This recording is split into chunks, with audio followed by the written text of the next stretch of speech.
جی میں یہی پوچھنے مجھے کچھ دو چار کوشچن ہے، جتنا بھی ہو جی سکے، سر. کم وقت لوں جی گا آپ کا۔ جی سر. قرآن آپ مکمل نہیں مانتے ہو؟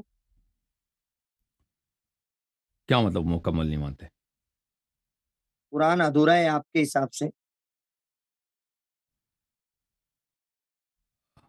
جیسے کہ عائشہ آپ کیا بتا رہے ہو کہ 12ویں امام مہدی علیہ السلام آئیں گے، دیکھیں، تب ہم قرآن قرآن مکمل کو ہوگا۔ کامل مانتے ہیں، ہم قرآن مجید کو کامل مانتے ہیں، لیکن جو ہوں قرآن صحابہ نے جمع کیا، یعنی اللہ تعالیٰ نے قرآن کو ناقص نہیں چھوڑا، اللہ تعالیٰ نے پورا قرآن نبی صلی اللہ علیہ وسلم پہ نازل کیا، اور نبی صلی اللہ جی علیہ وآلہ وسلم نے اپنے بعد جس شخص کو حکم دیا کہ قرآن جمع کریں وہ امیر المؤمنین علی علیہ السلام ہے۔ انہوں نے پورا قرآن جمع کی اور پورا قرآن صحابہ پہ اکیلے عرضہ کی، لیکن جی اکیلے بالکل اکیلے جمع کی۔ حضور صلی اللہ اب علیہ وسلم نے سن لیں اکیلے سن لیں حضرت علی علیہ السلام کو؟ جی ہاں بالکل اکیلے، صرف علی علیہ السلام کو حکم دیا کہ تم قرآن جمع کرو، اور قرآن نبی صلی اللہ علیہ وسلم کے پاس مکتوب موجود تھا، لیکن نبی صلی اللہ علیہ وسلم نے جمع نہیں کیا تھا اس کو، کیونکہ وہ جب تک زندہ تھے قرآن ہمیشہ نازل ہوتی رہتی تھی، لیکن وہ ہوں اپنے وفات سے پہلے انہوں نے امیر المومنین علیہ السلام کو حوالے کر دیا اور فرمایا کہ تم ہم سے پہلے جو یہود نصارہ تھے انہوں نے اللہ کے کتاب توراہ انجیل کو ضائع کیا، تم نے قرآن کو ضائع نہیں ہونے دینا اور اس کو جمع کرو۔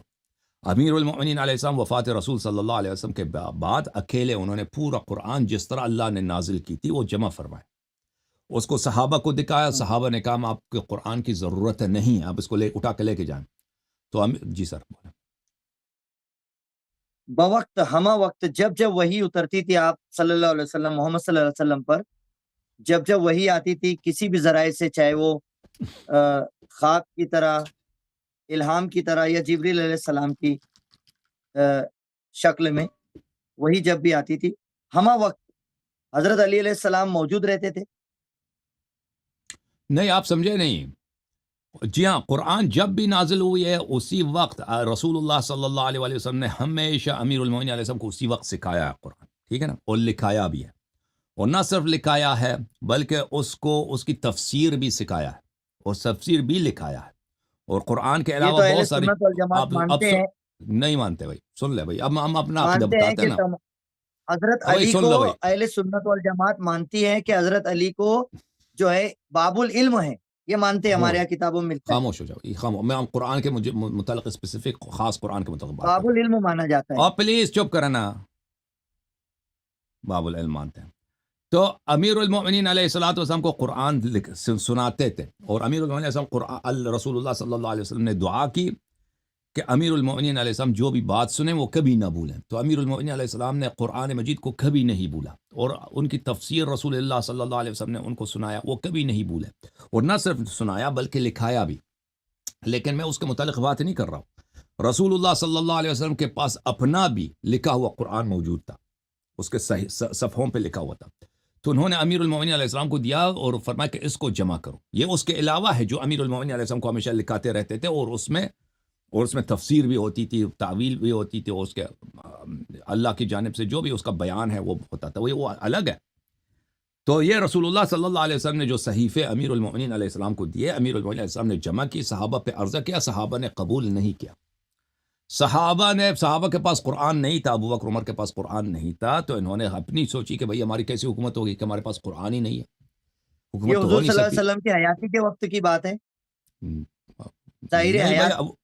بھائی آپ سن نہیں رہے نا، رسول صلی اللہ علیہ وسلم اپنی وفات سے پہلے انہوں نے قرآن حوالے کر دی سب امیر المؤمنین علیہ السلام کو کہ آپ اس کو جمع کر دیں، ان کے وفات کے بعد امیر المؤمنین علیہ السلام نے جمع کر لی، صحابہ کو عرضہ کیا، صحابہ نے کہا ہم نہیں مانتے، بھائی سن لے، 4 دفعہ بول دیا میں نے، ابو بکر عمر کی حکومت تھی، ان کے پاس قرآن نہیں تھا، اور یہ ان کے لیے بڑی بے عزتی کی بات ہے کہ خلیفہ ہیں، خلافت ہے، حکومت ہے، افواج ہے، ملک فتح ہو رہا ہے، ان کے پاس قرآن ہی نہیں ہے، تو انہوں نے کہا کہ بھئی قرآن جمع کرتے ہیں، قرآن کسی کے پاس تھا ہی نہیں، کیسے جمع کرتے ہیں، جو علی علیہ السلام کے پاس تھا وہ تو انہوں نے ٹھکرا دیا تھا، تو انہوں نے زید ابن ثابت سے کہا، زید ابن ثابت کے پاس بھی قرآن نہیں تھا، تو اس نے کیا زید ابن تو ثابت خود حضرت بخاری میں، حضرت مسلم علی میں، کا قرآن خاموش، زید ابن ثابت، مجھے بات کرنے دو نا بھائی، زید ابن ثابت خود کہتا بہت ہے لمبا بخاری میں، لیکچر کرتے جا رہے ہو نا، اوکے خدا حافظ، آپ جہاں کو مجھے لگ خدا رہا ہے۔ حافظ، خدا حافظ، زید ابن ثابت خود کہتا ہے کہ میں نے قرآن کیسے جمع کیا ہے، میں ڈھونڈنے لگ گیا،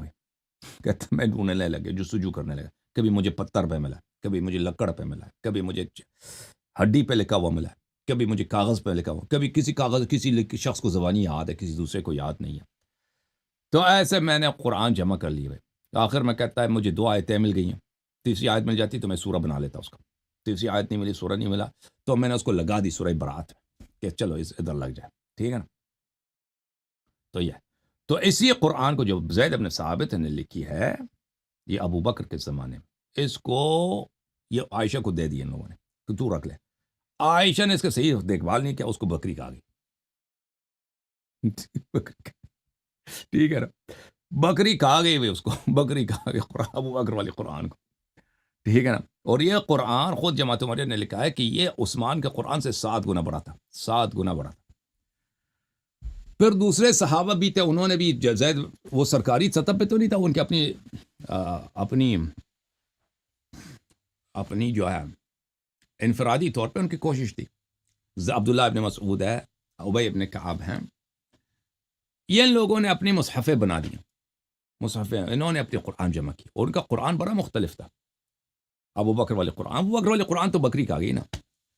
پھر یہ صحابہ نے جو قرآنیں بنوائی تھیں اپنی، تو یہ قرآن ہر ایک جو کسی صحابی کا یار ہے اسی سے نسخے کی کاپی کرتا ہے. یہ ان کا آپس میں بڑا اختلاف تھا ان کے نسخوں کا. تو پھر عثمان کے زمانے میں کیونکہ مختلف ورژنز تھے قرآن کے، مختلف کاپیز تھے، اور ایک دوسرے سے لوگ لڑ پڑتے تھے، بھائی تکفیر تک، جنگ کرنے تک آ جاتے تھے. تو پھر عثمان نے سب قرآنوں کو جمع کر کے جلا دیا، ایک قرآن اس نے لکھ دیا، زید بن ثابت سے لکھوا دی. اور وہ زید بن ثابت نے قرآن لکھ دی، وہ عثمان کے پاس لکھا. عثمان نے دیکھا، اس نے کہا یہ تو غلط ہے. خود بخاری میں موجود ہے. ٹھیک ہے، کہتا ہے اس میں تو غلطی ہے سالہ، میں نے تجھے قرآن لکھنے کو کہا تھا. کہتا پھر کوئی بات نہیں، چلے غلطی ہے تو ہے، اسی کو کاپی کر دو بھائی. اس نے باقی قرآنوں کو جلوا دیا، فرائی کر دی تیل میں،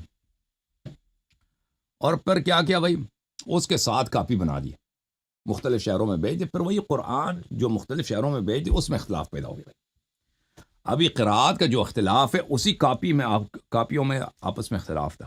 جنہوں نے کاپی کر دی نا، انہوں نے ہاتھ سے دیکھ کر انہوں نے آپس میں کاپی کی، تو اس میں اختلاف پیدا ہو گیا. اب قراتوں میں اختلاف یہ ہے. ٹھیک ہے نا. تو اب یہ جو قرآن اس طریقے سے جمع ہوا، کیا یہ کامل ہے؟ کامل ہے. ہم نہیں کہتے کہ رسول صلی اللہ علیہ وسلم پہ جو قرآن نازل وہ ناقص ہے، نہیں، وہ بالکل کامل ہے. ہم نہیں کہتے رسول اللہ صلی اللہ علیہ وسلم پہ جو شریعت ہوا نازل ہوا وہ ناقص ہے، وہ بالکل کامل ہے. لیکن ابھی مسلمانوں کے پاس جو شریعت ہے ناقص ہے نا، یہ کامل تھوڑی ہے. سنت کامل تھوڑی ہے. اسی طرح قرآن